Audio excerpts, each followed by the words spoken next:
We have close to about 100 cars. Predominantly, we have American cars because that's what I used to like when I started collecting them. But we do have a few German as well as cars made from Britain as well as France.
Sir, at total, how many cars do you have with you? Okay, at the moment I own about 100 cars, but on display at the museum currently are about 55. You know, we have this habit of constantly rotating the cars. So while you would see a few of them this time, next time when you visit, you'll see a different collection. So that's how we manage our collection. So, among these, which one is the most special one to you? I mean, my first car, I would say, is always special, although all of them are special, which is this 1932 Chevrolet. And this I purchased in 1994 for a sum of 5,000 rupees from Rajasthan, Ramgarh, Shekhawati region, Rajasthan. It took us a year to restore this car at that time because parts were not available. I had to import some parts from the US. And that's how, and it was a great feeling to have the car back on the roads. I think that's what triggered the passion of collecting. So, the oldest car you have in your inventory? Yeah, at the moment we have a Rolls Royce of 1928, which is on display. And the most difficult one to restore? We have a 1957 Ford Fairlane Skyliner convertible. It's a hard top, but with the press of a button, the roof opens up and it folds into three parts and gets into the dicky, and it becomes a convertible car. Every time some motor or the other is not in synchronization and it just stays up. So we are trying to rectify that fault, but it is giving us a lot of problems because it's got about 100 feet of wiring. So you never know where the problem happens.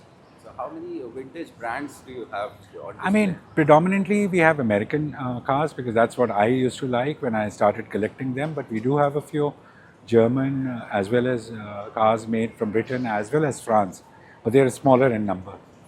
So, how do you restore them? Like, how difficult is to restore them, and who do you the point of contact people? Initially, before the museum, I used to restore it through professional restorers who were in Delhi.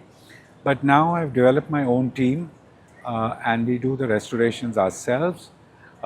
Whatever parts are required, we try and import them from whether Europe or US. And we seek advice and help. We have groups, we have restoration groups, which we keep taking suggestions or giving suggestions to people in order to restore the same. Then let's come to motorbikes. So, what do you have for us? Motorbikes, I predominantly have been very keen on looking at the entire Indian saga of Lambrettas, Vespas, Rajdoot. You know, those Indian makes were very popular and virtually every household had it. I mean, we do have a few imported brands like the Triumph, Harley Davidson and all that, but they were not very common.